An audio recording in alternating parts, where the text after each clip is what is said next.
এ বাংলাদেশ উন্নয়নের কোন নেতা আছে? রংপুর উন্নয়নের নেতা আছে? আরে কোন সে নেতা? তারেক রহমান। স্লোগানে মুখর উত্তরের জনপদ, উচ্ছ্বাসের ঢেউ তিস্তা পারে। সবার আগে উষ্ণ অভ্যর্থনায় সিক্ত হলেন তারেক রহমান।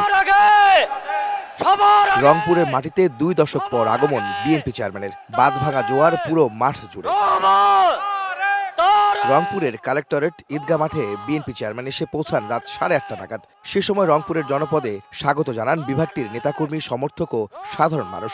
মঞ্চে ছিলেন বিএনপি মনোনীত ধানের শীষের প্রার্থীরা। স্বাধীনতার ঘোষক শহীদ প্রেসিডেন্ট জিয়াউর রহমানের ঠাকুরগাঁও 1 আসনের প্রার্থী বিএনপি মহাসচিব মির্জা ফখরুল ইসলাম আলমগীর তার বক্তব্যে বলেন, যারা স্বাধীনতার বিরোধিতা করেছিল তারা এখন ভোট বানচালের ষড়যন্ত্র করছে। নির্বাচনে ধানের শীষের পক্ষে জনগণকে ভোট দেওয়ার আহ্বান জানান তিনি। একটি দল যারা 1971 সালে আমাদের স্বাধীনতাকে বিরোধিতা করেছিল, হত্যা করেছিল মানুষদেরকে, সেই দলটি আজকে আবার চক্রান্ত করছে বাংলাদেশের এই নির্বাচনকে বানচাল করে বাংলাদেশকে একটা ব্যর্থ রাষ্ট্রে পরিণত করতে।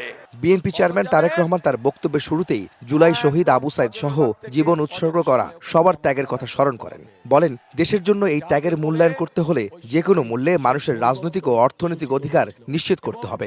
আবু সাইদ সহ যে 1400 ব্যক্তি শহীদ হয়েছে, যে 1400 ব্যক্তিকে হত্যা করা হয়েছে, এই মানুষগুলোর ত্যাগের মূল্যায়ন আমরা তখনই করতে পারবো যখন এই দেশের মানুষের রাজনৈতিক অধিকার এবং অর্থনৈতিক অধিকার প্রতিষ্ঠিত হবে। জনসমর্থন নিয়ে বিএনপি ক্ষমতায় এলে রেজিস্টার্ড এনজিও থেকে ক্ষুদ্র ঋণ নেওয়া কৃষকদের ঋণ মকুব করে দেওয়ার ঘোষণা দেন তারেক রহমান। এ সময় তিস্তা মহাপরিকল্পনা বাস্তবায়ন সহ পানি সমস্যা দূর করা ও কৃষি নির্ভর শিল্পায়ন করার প্রতিশ্রুতি দেন তারেক রহমান। ধানের শীষ 13 তারিখে সরকার গঠনে সক্ষম হলে পরে ইনশাল্লাহ আমরা এই যে ক্ষুদ্র ঋণ যারা রেজিস্টার্ড এনজিও থেকে গ্রহণ করেছেন, আমরা সরকারের পক্ষ থেকে এই ঋণ সেই এনজিওগুলোকে পরিশোধ করে দেব। আপনাদের পরিশোধ করা লাগবে না।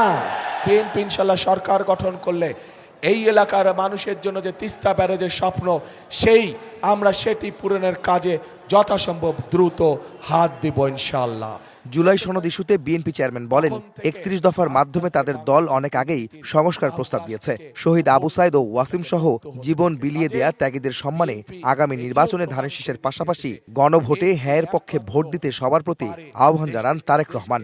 যেই অধিকার ফিরানোর জন্য আবু সাইদ নিজের জীবনকে উৎসর্গ করেছে, চট্টগ্রামে ওয়াসিম নিজের জীবনকে উৎসর্গ করেছে, এরকম হাজারো মানুষ যারা নিজের জীবনকে উৎসর্গ করেছে, তাদের জীবন উৎসর্গকে মূল্যায়ন করতে হলে আমরা যে জুলাই সনদে স্বাক্ষর করেছি, সেই জুলাই সনদকেও আমাদের সম্মান করতে হবে। এবং সেজন্যই আপনাদের সকলকে অনুরোধ করব যে ধানের শীষে যেমন সিলটা দিবেন 12 তারিখে, একই সাথে আপনাকে যে দ্বিতীয় ব্যালট পেপারটি দিবে হ্যাঁ এবং না, সেখানে হায়ের পক্ষে দয়া করে আপনারা রায় দিবেন। একটি দল বিএনপিকে নিয়ে মিথ্যাচার করছে বলে মন্তব্য করেন তারেক রহমান। একমাত্র বিএনপি দেশকে দুর্নীতির রাহুগ্রাস থেকে মুক্ত করতে পারে বলেও জানান দলটির চেয়ারম্যান। একটি দল আছে, সেই দল বিএনপি সম্পর্কে মিথ্যে কথা বলে যাচ্ছে কয়েকদিন ধরে। তাদের 2 জন সদস্য 2001 থেকে 6 পর্যন্ত আমাদের সাথে সরকারে ছিল।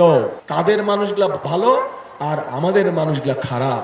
কেউ যেন কারো ভোটের অধিকার কেড়ে নিতে না পারে, সেজন্য 12 ফেব্রুয়ারি কেন্দ্র পাহারা দিতে নেতাকর্মী সহ সাধারণ মানুষের প্রতি আহ্বান জানান বিএনপি চেয়ারম্যান।